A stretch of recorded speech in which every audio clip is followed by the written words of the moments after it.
उसे स्वर्ण मुद्रा में हर्जाना भी भरना पड़ा, है ना। कौन सी मुद्रा में उसे हर्जाना भरना पड़ा? स्वर्ण मुद्रा में इसको क्या करना पड़ा? हर्जाना भरना पड़ा। इतिहास से यही सब चीज़ सीखना।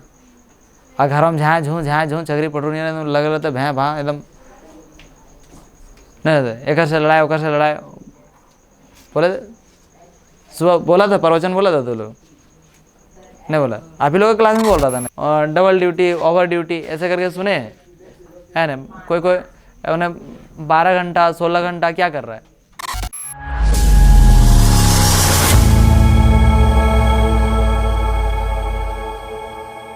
देखिए हम लोग क्या पढ़ेंगे? रेडिकलवाद, राजनीतिक रेडिकलवाद। और क्या रेडिकलवाद मीन्स क्या होता है? रेडिकल आप लोग पढ़े थे, ये शब्द पहले पढ़े थे, पढ़े या नहीं पढ़े? उदारवादी, रेडिकलवादी और क्या राष्ट्रवादी, ये सब वर्ड पढ़े होंगे आप लोग। समाजवादी, रेडिकलवादी किसको कहते हैं? परिवर्तन चाहता है बट धीमी गति से, इसे रेडिकलवादी कहते हैं। आर्थिक संकट, ठीक है। देखिए और क्या पढ़ेंगे? आर्थिक संकट मैंने पैसे की थोड़ी सी आज क्या है क्वेश्चन उधर पूछने में क्या हुआ इस वजह से, है ना। जिस समय वाइमार गणराज्य की स्थापना हुई उसी समय रूस में हुई बोल्शेविक क्रांति की तर्ज पर जर्मनी में भी स्पार्टकिस्ट लीग अपने क्रांतिकारी विद्रोह की योजनाओं को अंजाम देने लगी। बहुत सारे शहरों में मजदूर और नाविकों की सोवियतें बनाई गई। सोवियतें मतलब क्या होता है? एक संघ। सोवियतें मतलब क्या होता है? संघ मतलब एक समूह बनाया गया, है ना। बहुत जगह पे किसका संघ बनाया गया, है ना। विद्रोह की योजनाओं के अंजाम देने बहुत सारे शहरों में मजदूरों का और किसका? नाविकों का क्या बनाया गया? सोवियतें बनाई, ठीक है। बर्लिन क्या है कि बर्लिन के राजनीतिक माहौल में सोवियत किस्म की शासन व्यवस्था की हिमायत के नारे गूंज रहे थे, है ना। बर्लिन के राजनीतिक माहौल में सोवियत किस्म की शासन व्यवस्था की हिमायत के नारे गूंज रहे थे। इसलिए समाजवादी, डेमोक्रेट्स और कैथोलिक गुटों ने वाइमार में इकट्ठा होकर इस प्रकार की शासन व्यवस्था के विरोध में एक लोकतांत्रिक गणराज्य की स्थापना का फैसला लिया। और आखिरकार वाइमार गणराज्य ने पुराने सैनिकों के फ्री कोर नामक संगठन की मदद से इस विद्रोह को कुचल दिया। इस पूरे घटनाक्रम के बाद स्पार्टकिस्टों ने जर्मनी में कम्युनिस्ट पार्टी की नींव डाली। जर्मनी में किसकी नींव डाली? कम्युनिस्ट पार्टी की नींव डाली। इसके बाद कम्युनिस्ट और समाजवादी एक दूसरे के कट्टर दुश्मन हो गए, है ना। कम्युनिस्ट और कौन से लोग? समाजवादी एक दूसरे के क्या हो गए? कट्टर दुश्मन, है ना। कट्टर दुश्मन हो गए। हिटलर के खिलाफ कभी भी साझा मोर्चा नहीं खोल सके। अब जैसे दोनों मिल के और जो है किसके खिलाफ? हिटलर के खिलाफ यदि कोई होता था कम्युनिस्ट पार्टी, समाजवादी, इस मिल के और क्या करता था, जो हिटलर के खिलाफ कोई मोर्चा निकालता था, आंदोलन करता था, वो नहीं कर पाया, है ना। क्रांतिकारी और उग्र राष्ट्रवादी दोनों ही खेमे रेडिकल समाधानों के लिए आवाज़ें उठाने लगे। राजनीतिक रेडिकलवादी विचारों को 1923 के आर्थिक संकट से और बल मिला। आर्थिक संकट मतलब क्या हो गया? जिससे क्या हो, है ना। आर्थिक संकट किसको कहते हैं? आर्थिक संकट किसको कहते हैं कि जिससे मतलब क्या है कि थोड़ी इनकम में, आय में क्या हो? कमी हो, है ना। आय में क्या हो गया? कमी आ गया, उसे क्या कर सकते हैं? आर्थिक संकट, ठीक है। तो ये 1923 के आर्थिक संकट से और बल मिला। जर्मनी ने पहला विश्व युद्ध मोटे तौर पर कर्ज लेकर लड़ा था। कैसे लड़ा था? कर्ज लेकर। कौन? और जानते जर्मनी पर कैसे जुर्माना भरवा दिया गया, है कि नहीं? तो वो क्या पूरा आर्थिक संकट था ना एक तरह से, मैंने इनकम क्या एकदम मतलब, उसके बाद पैसा कम है और क्या उस पर क्या लग गया? जुर्माना ज़्यादा लग गया या नहीं लग गया? तो वो हिसाब किताब यहाँ पे हो गया, ठीक है। तो उसको बंद कर दीजिए उधर।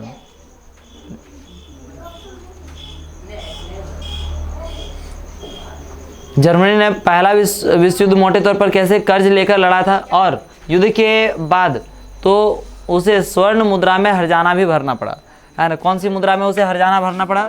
स्वर्ण मुद्रा में इसको क्या करना पड़ा? हर्जाना भरना पड़ा, है ना। इस दोहरे बोझ से जर्मनी के स्वर्ण भंडार लगभग समाप्त होने की स्थिति में पहुंच गए। जर्मनी का जो स्वर्ण का जो भंडार था, स्वर्ण मीन्स क्या होता है? सोना। उसकी जो भंडार है वो लगभग क्या होने की स्थिति में पहुंच गए? समाप्त होने। आखिरकार 1923 में जर्मनी ने कर्ज और हर्जाना चुकाने से इनकार कर दिया। इसके जवाब में फ्रांसीसियों ने जर्मनी के मुख्य औद्योगिक इलाके रूर पर कब्जा कर लिया। रूर जो था वो कौन सा क्षेत्र था? कोयला का क्षेत्र था, है ना। कौन सा क्षेत्र था? कोयला का। जर्मनी का जो रूर क्षेत्र है वो कोयला का क्षेत्र है ना। और क्या हुआ कि जब वो क्या है कि अब जुर्माना चुकाने से क्या कर दिया? इनकार कर दिया। तो फ्रांसीसियों ने, क्योंकि फ्रांस को और किसको? बेल्जियम को। फ्रांस को और किसको? बेल्जियम को इन्होंने क्या बनाया? गुलाम बनाया था, उपनिवेश बनाया था। क्या बनाया था? उपनिवेश। और उन लोगों को ज़्यादा नुकसान हुआ था, इस वजह से उन्होंने क्या किया कि जब इनकार कर दिया हर्जाना चुकाने से, तो उन्होंने औद्योगिक इलाका जो रूर था उस पर पूरा क्या कर लिया? कब्जा कर लिया। यह जर्मनी के विशाल कोयला भंडार था। वो क्या था? वो जो इलाका था पूरा, वो किसका इलाका? कौन सा इलाका था? कोयला का भंडार का। कौन सा इलाका था? कोयला के भंडार का जो था वो पूरा इलाका था। जर्मनी ने फ्रांस के विरुद्ध निष्क्रिय प्रतिरोध के रूप में बड़े पैमाने पर कागजी, है ना, बड़े पैमाने पर। अब क्या हुआ कि जर्मनी ने फ्रांस के विरुद्ध, किसके विरुद्ध में? फ्रांस के विरुद्ध में कागजी मुद्रा छापना शुरू कर दिया। अब क्या कर दिया उन्होंने? अब जैसे देखते हैं, आप लोग ये चीज़ को शायद जानते होंगे, जैसे अभी हम लोगों का जो मुद्रा है, हम लोगों का जो कौन है, क्या मुद्रा, कौन सा मुद्रा है हम लोग का? हम लोगों की मुद्रा रुपया, है ना, रुपया। अब जैसे यदि मान लीजिए इसको पूरा छाप देंगे तब क्या होगा? जैसे अभी लगभग कितना ये बदलता रहता है ना, कि 82 या 83 रुपये ऐसे करके एक क्या बोलते हैं, $1 की कीमत। $1 की कीमत कितनी है अभी? वैल्यू मान जो है कितना है? 82 रुपये। कितना रुपये है? 82 रुपये। मतलब क्या है कि हम लोग इतना ज़्यादा छाप के रखे हैं पैसा को, रुपये को, इसको क्या करके रखे हैं? ज़्यादा छाप कर। इसमें यदि हम लोग संतुलन बना के रखते तो इसकी कीमत जो है ना इतना बढ़ जाएगा, इसको कीमत क्या होता रहता है? घट जाएगा, है ना। और उसके बराबर मैंने इसका वैल्यू जब हम क्या करते हैं कि जब हमारे पास संसाधन कम है और ज़्यादा उसमें मुद्राएं क्या कर देते हैं हम लोग? छाप देते हैं, तो उसका वैल्यू क्या होने लगता है? गिरने लगता है। उसका वैल्यू क्या होने लगता है? गिरने लगता है, मतलब पूरा कम हो जाता है। मतलब जैसे रुपया का वैल्यू क्या हो जाएगा? कम हो जाएगा। और डॉलर का वैल्यू कितना है? देखिए $1 का वैल्यू है 82 रुपये के बराबर। 82, 83, 84, 85, 80 ऐसे होते रहता है, आगे पीछे रोज़ परिवर्तन होता है इसमें, समझे कि नहीं। तो मुद्रा छापना शुरू कर दिया, ठीक है। तो किसने मुद्रा, मैं ये बता क्यों रहा हूँ, देखिए मैं आपको बता रहा हूँ कि इस तरह से ये इसका वैल्यू है, बहुत ज़्यादा वैल्यू है। 82 रुपये क्या है? बहुत ज़्यादा वैल्यू। वैसे ही यहाँ जर्मनी ने क्या किया, जब पैसा उसके पास मुद्राएँ कम होने लगी तो पूरा पैसा छापने लगा, कागजी पैसा पूरा क्या करने लगा, मतलब मुद्रा छापना शुरू कर दिया। पैसा हम लोग बोलते हैं क्योंकि पैसा नहीं, उसे क्या कहिए? मुद्रा कहिएगा, ठीक है, पैसा नहीं कहिएगा। क्योंकि पैसा इस वजह से, क्योंकि हमारे यहाँ पे क्या बोला जाता है, वही बोला जाता है, इस वजह से सबका दिलो दिमाग में वही बैठा हुआ है, लेकिन उसको क्या कहना है? मुद्रा कहना है, ठीक है। तो देखिए जर्मन सरकार ने इतने बड़े पैमाने पर मुद्रा छाप दी कि उसकी मुद्रा मार्क का मूल्य तेजी से गिरने लगा। वहाँ की जो मुद्रा थी वो मुद्रा का क्या था? मुद्रा, है ना, मार्क। क्या? मार्क की जो वैल्यू है वो तेजी से, उसका जो वैल्यू मतलब क्या? मूल्य, उसका मूल्य तेजी से क्या होने लगा? गिरने लगा, है ना। अप्रैल में एक अमेरिकी डॉलर की कीमत 24,000 मार्क के बराबर थी। आप समझिए यहाँ पे $1 की कीमत जो है हमारे देश का वो कितना रुपये है? 82 रुपये। लेकिन वहाँ पे एक मार्क की जो कीमत हो गई, एक मार्क का जो वैल्यू हो गया, एक मार्क का जो मान हो गया, वो कितना हो गया? 24,000 मार्क। आप समझिए कोई भी यदि $1 से कुछ खरीदना है, वहाँ 24,000 मार्क क्या करना पड़ता है? देना पड़ता है। अब जरा देखिए, जो जुलाई में, ये कब की बात है? अप्रैल में। अब जो जुलाई में है ना कि 3 महीना बाद, है ना, जुलाई में ये 3,53,000 मार्क हो गया। समझ रहे कि मतलब $1 की कीमत जो है कितना हो गया? 3,53,000 हो गया जुलाई में। मैंने $1 की ज़रूरत है, कहीं $1 से कोई चीज़ खरीदना है तो उसके लिए हमको कितना मार्क देना पड़ेगा? 3,53,000, है ना, उतना मार्क देना पड़ता है। उसके बाद देखिए अगस्त में ये कितना हो गया? 46,21,000। अब आने की अब इतना वैल्यू बढ़ रहा है। आप समझिए $1 की कोई चीज़ खरीदना है, एक छोटा सा 80 रुपया 82 रुपया का चीज़ कितना बड़ा होगा? कोई ना चीज़ यदि खरीदना, उसके लिए हम लोग कितना देना पड़ेगा? 46 लाख, 46 लाख, वो भी कितना हज़ार? 21,000। 46 लाख 21,000 उतना देना पड़ेगा। मतलब एक समेट के देना पड़ेगा इतना 46 लाख, है ना। 2000 रहा था, ठीक है ना। उसके बाद आगे देखिए मार्च तथा दिसंबर में ये कितना पहुंच गया? 9,88,60,000। मतलब अब ये लिमिट से क्या हो गया, ये सही ना। $1 की कीमत यहाँ 80-82, अरे कहाँ पहुँच गया, करोड़ में पहुँच गया। माने एगो झोला में, एक बैग में भर के देना पड़ेगा। 80 रुपया कोनो चीज़ का खरीदते हैं हम लोग, ठीक है ना। एगो 80 रुपया तो यहाँ पे झुनझुना खरीद लेता है आदमी, झुनझुना बच्चा को खेलने के लिए, वो 150-200। जैसे भी आता है बच्चा खेलने के लिए तो कितना आता है, 200, 250, 150, 200, 250, 300 का, जैसे भी छोट का खिलौना हुआ जो 2 दिन में टूट जाएगा। 2 दिन में कि लाया उधर से यारो, अगर नट बोल्ट खोल खाल के फेंक दिया अगर उतना बस। अब उसके लिए हम लोग कितना देना पड़ता है, 9,88,00,000, लगभग 10 करोड़। कितना, 10 करोड़, लगभग 10 करोड़ होइए ना। अरे 9,88,00,000 है तो 12 लाख नहीं कम हुआ। चलो 12 लाख नहीं, 11,40,000 कम, ठीक है। तो इतना, इस तरह $1 में खरबों मार्क मिलने लगे। अब खरबों मार्क अब आगे लिखने की औकात नहीं था, इसको खरबों मार्क मिलने लगे। जैसे जैसे मार्क की कीमत गिरती गई, जरूरी चीज़ों की कीमतें आसमान छूने लगी। रेखा चित्रों में जर्मन नागरिकों को पावरोटी खरीदने के लिए बैलगाड़ी में नोट भर कर ले जाते हुए दिखाया जाने लगा। अब देखिए इसको, अब उतना पावरोटी खरीदना है, ठीक है। मान लीजिए कि है ना, यहाँ पे इस तरह से कोई चीज़, महंगा चीज़ खरीदना है, एगो मोबाइल मान दो 10,000 का खरीद ले, ठीक है, 10,000 का, जो भी 10,000 रुपये, तो उसके लिए मार्क का वैल्यू एकदम कितना, बोरा में भर के ले जाना पड़ेगा, समझे कि नहीं। एप्पल का यदि फ़ोन करेगा, मैंने फ़ोन खरीदेगा 1-1.5 लाख 2 लाख का, ठीक है, तो उसके लिए क्या करना होगा, बैलगाड़ी में ट्रक में बोझ के लेके जाना पड़ेगा। एक ट्रक मार्क बोझ के लेके जाए तब एगो क्या होगा, एप्पल का एगो फ़ोन होगा, बात समझे कि नहीं। ऐसे उसको क्या करके बोझ के लेके जाना पड़ता, ये तो बड़ा दिक्कत वाली बात हो गया, ठीक है। तो रेखा चित्रों में जर्मन नागरिकों को पावरोटी खरीदने के लिए क्या, बैलगाड़ी में नोट भरकर ले जाते हुए दिखाया जाने लगा, ठीक है। उसके बाद क्या, जर्मन समाज दुनिया भर में हमदर्दी का पात्र बनकर रह गया। मजाक नहीं है, मैंने ऐसे लग रहा है कि अच्छा चलो मजाक कर रहे हैं, अच्छा लग रहा है थोड़ा सा, मजाक नहीं, क्या है, चलो उसकी घटना है। कहाँ की घटना, जर्मनी की। युद्ध करोगे तो क्या होगा, लड़ाई झगड़ा करोगे तो क्या होगा, ये चीज़ देख लो।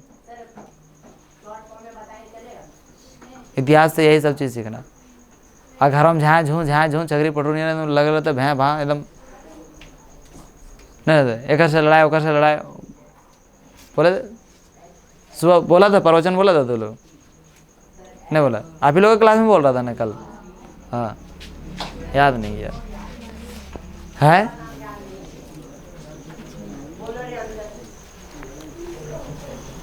देखिए, रेखा चित्रों में जर्मन नागरिकों को पावरोटी खरीदने के लिए किसमें, बैलगाड़ी में नोट भरकर ले जाते दिखाया। जर्मन समाज दुनिया भर में हमदर्दी का पात्र बन गया। इस संकट को बाद में अति मुद्रास्फीति का नाम दिया गया। अति मुद्रास्फीति इसको किसको कहते हैं, जब क्या है कि आप जो मुद्रा है, मुद्रा की कीमत बहुत ज़्यादा क्या हो जाए, गिर जाए, तो उसे क्या बोला जाता है, अति मुद्रास्फीति। समझे ना, क्या कहा जाता है उसे, अति मुद्रास्फीति, है ना। जर्मनी को इस संकट से निकालने के लिए, तो ये देख रहे हैं आर्थिक संकट, इसी को क्या कहते हैं, आर्थिक संकट, है ना, पूरा मान। जर्मनी को इस संकट से निकालने के लिए अमेरिकी सरकार ने हस्तक्षेप किया। अमेरिकी सरकार ने क्या किया, हस्तक्षेप किया, है ना। इसके लिए अमेरिका ने डॉव्स योजना बनाई। कौन सी योजना बनाई, डॉव्स योजना बनाई।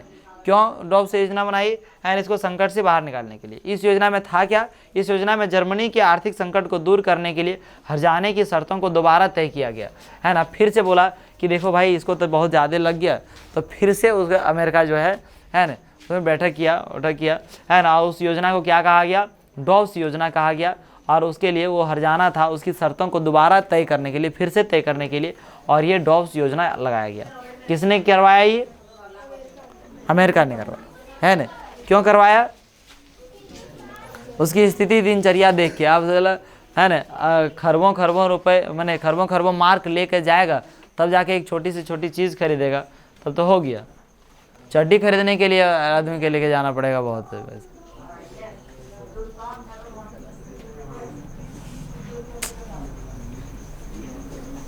कोई दिक्कत है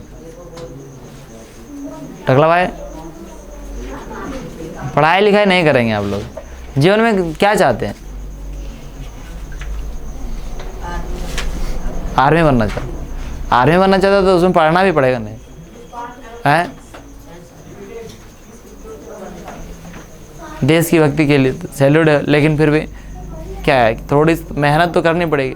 ऐसे सुबह उठ के मुँह उठ गया, चल दे ट्यूशन आ गया, ऐसे करके थोड़ी होता है। सो उठो, फ्रेश हो, दौड़ो उड़ो,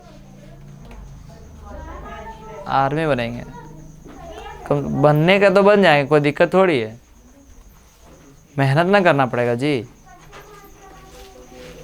जो कुट कुट के नहीं कर रहे हैं। बिहाने गाय खुटल जाता है, बिहाने भोरे उठा गाय खुट गाय पकड़ो खुट, और कोई दिक्कत नहीं है, लेकिन बिहाने बिहाने गईयो थोड़ी चलेगी, उल्टा सीधा हमको पढ़ावे लगता है। मंदी के साल देखिए, अब बात क्या है, सन 2024 है, 2024 1924 मैंने टोटल एकदम 100 साल हो गया अभी, है ना। 1924 से 1928 तक जर्मनी में कुछ स्थिरता रही, लेकिन यह स्थिरता मानो रेत के ढेर पर खड़ी थी, है ना। मंदी का साल है ना, जर्मनी का अब क्या है, कुछ स्थिरता बना, मैंने कब बना, क्योंकि 18 में युद्ध समाप्त हुआ, तब तो अगर ज़िंदगी एकदम नरक में पहुँचे लगा, ठीक है। अब हुआ क्या कि जब उसका थोड़ी सी स्थिरता जब बनी, थोड़ी सी स्थिरता क्या हुई जब बनी, तब क्या हुआ, है ना, एकदम मतलब उसका बालू की ढेर में खड़ा था, रेत की ढेर में। उसका अर्थ क्या है कि जरा सा कुछ आएगा, हवा आएगा तो उड़ जाएगा, पानी आएगा तो क्या होगा, बह जाए। समझ रहे हैं या नहीं समझ रहे, है ना, कुछ भी हो थोड़ा सा तुरंत एकदम मतलब, तो उसके रेत में खड़ा था, ठीक है। लेकिन यह स्थिरता मानो रेत के ढेर पर खड़ी थी। जर्मन निवेश और औद्योगिक गतिविधियों में सुधार मुख्यतः अमेरिका से लिए गए अल्पकालिक कर्जों पर आश्रित था। अब वो कर्जा दिए, कौन कर्जा दिया था, अमेरिका, और उसी पर कुछ कुछ गतिविधि, औद्योगिक निवेश वगैरह, पूंजी उंजी जो लगाया, वो सब जो डिपेंड था, वो किस पर डिपेंड था, अमेरिका पर। अब जब किसी से कर्जा लिए हैं तो थोड़ा दिन तो ठीक है, और थोड़ा लेट होगा तब बस जिससे कर्जा लिए हैं उसे और क्या हो जाएगा, दुश्मनी हो जाएगा, ठीक है। तो यही हिसाब किताब यहाँ देखिए, है ना। जब 1929 में वॉल स्ट्रीट एक्सचेंज मैंने शेयर बाजार धाराशाही हो गया, तो जर्मनी को मिल रही यह मदद भी रातों रात बंद हो गई। जो मदद कर रहे थे क्या बंद कर दिया, किसने, अमेरिका ने। कीमतों में गिरावट की आशंका को देखते हुए लोग धड़ाधड़ अपने शेयर बेचने लगे। 24 अक्टूबर को केवल एक दिन में 1.3 करोड़ शेयर बेच दिए गए, है ना। यह आर्थिक महामंदी की शुरुआत थी। 1929 से 1932 तक के अगले 3 सालों में अमेरिकी की राष्ट्रीय आय केवल आधी रह गई। देखिए ये सब घटनाएं याद रखेंगे तो 10th क्लास में भी और ज़्यादा समझ में आएगा कि देखिए ये सब में क्या हुआ, आर्थिक महामंदी, है ना, महामंदी, है ना, मंदी हो गया, मतलब क्या 1929 से 1932 तक के अगले 3 सालों में अमेरिका की राष्ट्रीय आय केवल आधी रह गई। कितनी होगी, आधी, है ना। फैक्ट्रियाँ बंद हो गई थी, निर्यात गिरता जा रहा था, निर्यात मैंने कोई सामान को जो भेजते हैं दूसरा देश, वो क्या हो गया, गिरता जा रहा था। किसानों की हालत खराब थी और सट्टेबाज बाजार से पैसा खींचते जा रहे थे। अमेरिकी अर्थव्यवस्था में आई इस मंदी का असर दुनिया भर में क्या हुआ, महसूस किया गया, है ना। इस मंदी का सबसे बुरा प्रभाव जर्मन अर्थव्यवस्था पर पड़ा। 1932 में जर्मनी का औद्योगिक उत्पादन 1929 के मुकाबले केवल 40% रह गया था, है ना। 1932 में जो है 1929 के मुकाबले सिर्फ कितना प्रतिशत रह गया, 40%। सपोज दैट 100 फैक्ट्री था आदि 1929 में, तो 1932 तक आते आते कितना रह गया, सिर्फ 40 फैक्ट्री ही बच गया था। समझ गया या नहीं समझ गए, है ना। मजदूर या तो बेरोजगार होते जा रहे थे या उनके वेतन काफ़ी गिर चुके थे। बेरोजगारों की संख्या 60 लाख तक जा पहुंची, है ना। बेरोजगारों की संख्या कहाँ तक जा पहुंची, 60 लाख। जर्मनी की सड़कों पर ऐसे लोग बड़ी तादाद में दिखाई देने लगे जो मैं कोई भी यहाँ पे क्या, जो मैं कोई भी काम करने को तैयार हूँ लिखी तख्ती गले में लटकाए खड़े रहते थे। मैंने गला में यहाँ लटका दिया, है ना, यहाँ पे लिख लेता था मैं कोई भी काम करने के लिए क्या हूँ, तैयार हूँ, ऐसे लिखे खड़ा है ताकि उसे रोज़गार मिले। कितना मैंने दयनीय स्थिति हो गया, समझिए। आप लोग भी इस तरह से यदि पढ़ेंगे लिखेंगे नहीं तो आप लोग को भी ऐसे बोर्ड लगा के और खड़ा रहिएगा, ठीक है ना। अभी क्या बीच में मैंने मजदूर का एक जगह होता है, वहाँ पे जाके खड़े रहेंगे सुबह जाके, है ना। आएगा काम करवाने वाला, वो सब आएगा, 4-5 को जगह जरूरत होगा उठा के लेके चल जाएगा। आपको भी लेके गया तो ठीक है काम करेंगे, नहीं तो फिर पड़े रहिए, फिर वापस घर आ जाइए। जैसा नहीं गांव में मजदूर को घरे घरे बुलाने चलता है, चचा तनिसन हमारे घर माटी कोड़े तनिसन चलिए आज खिन, तो आ जाते हैं, ठीक है। लेकिन क्या होता है, जैसे थोड़ा सा आदि शहरी हो जाएगा तो फिर कोई घरे नहीं बुलाने जाएगा। जिसको काम करना है वो सब कहाँ पहुँच जाओ, ये वो पार्टिकुलर जगह, जैसे बस में चढ़ना है तो बस स्टैंड पहुँच जाते हैं, है ना। बस स्टॉप जहाँ वहाँ पे पहुँच जाते हैं, पहुँचते कि नहीं पहुँचते। तो उस प्रकार से मजदूर स्टॉप रहेगा, है ना, और वहाँ पे खड़ा रहिए आदमी, ठीक है। आपकी ज़रूरत है आपको उठा के लेके चल जाएगा, 10, 20, 50 को जितने ज़रूरत है उठा के लेके चल जाएगा। समझ बात है। तो आप लोग भी तैयार रहिए, कोई दिक्कत नहीं है, नहीं पढ़िएगा तो कोई दिक्कत नहीं। सिर्फ ये तैयार है 12 घंटा 15 घंटा 16 घंटा क्या करते रहें, मेहनत करते रहें। आप लोग सुने होंगे और डबल ड्यूटी, ओवर ड्यूटी ऐसे करके सुने हैं, है ना। कोई कोई उन्हें 12 घंटा 16 घंटा क्या कर रहा है, काम कर रहा है, तो डबल ड्यूटी नहीं मिलता है अभी। अब समझिए कितना दुख की बात है, लेकिन फिर भी सोचता है कि क्या हो, डबल ड्यूटी मिले।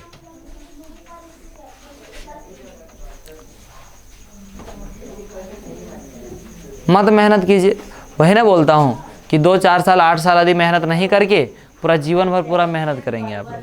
अभी मेहनत नहीं करना चाहेंगे और आगे चल के क्या करेंगे, पूरा जीवन भर क्या करेंगे, मेहनत करेंगे।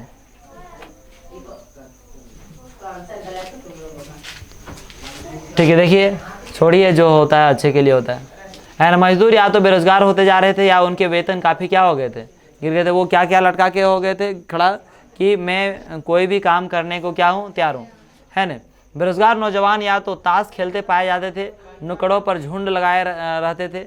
अब कोई काम नहीं रहता तो ताशे खेलेगा, शुरू हो गया होगा, अभी आ गया ना दिवाली, है ना। अभी सब पूरा एकदम मतलब मोहंडी तो एकदम मैंने रतिया मैंने बंदे नहीं होता है।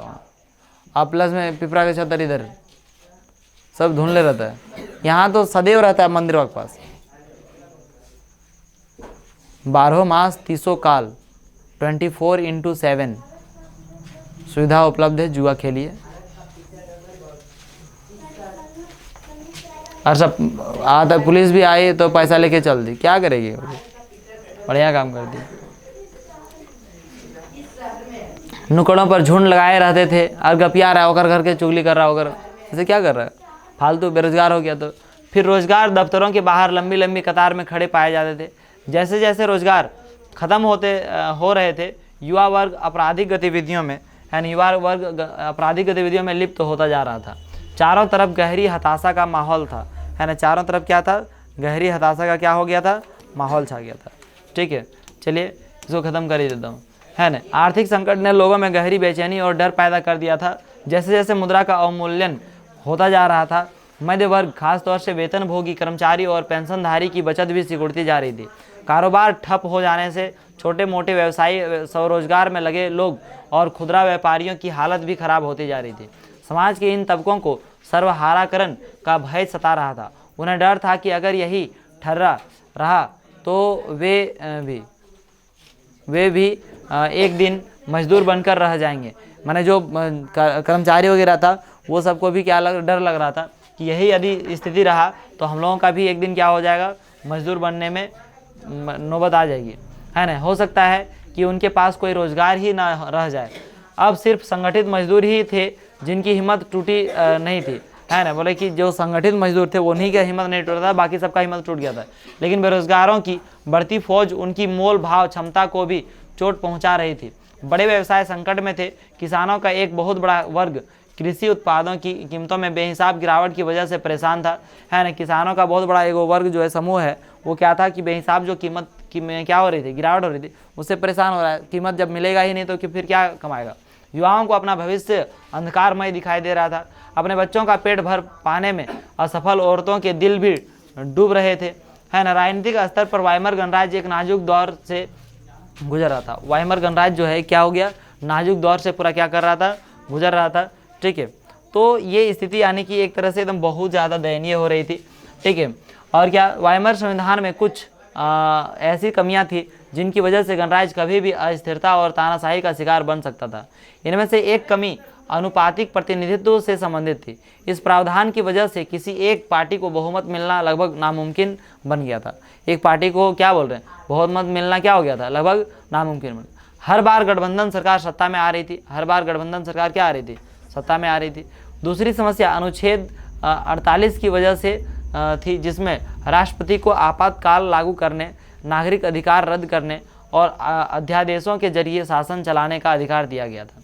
अपने छोटे से जीवन काल में वाइमर गणराज्य का शासन 20 मंत्रिमंडलों के हाथों में और उनकी औसत अवधि 239 दिन से ज़्यादा नहीं रही।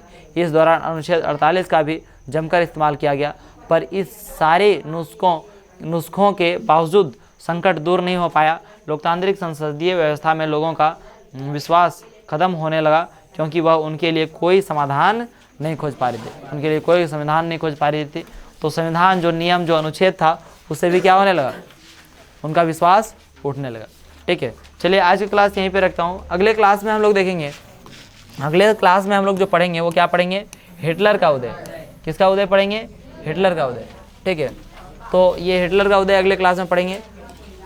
देखते हैं, आज की क्लास यही समाप्त करता हूँ। मिलता हूँ आप लोगों के साथ नेक्स्ट क्लास में और आप लोगों के साथ नेक्स्ट वीडियो में। जय हिंद।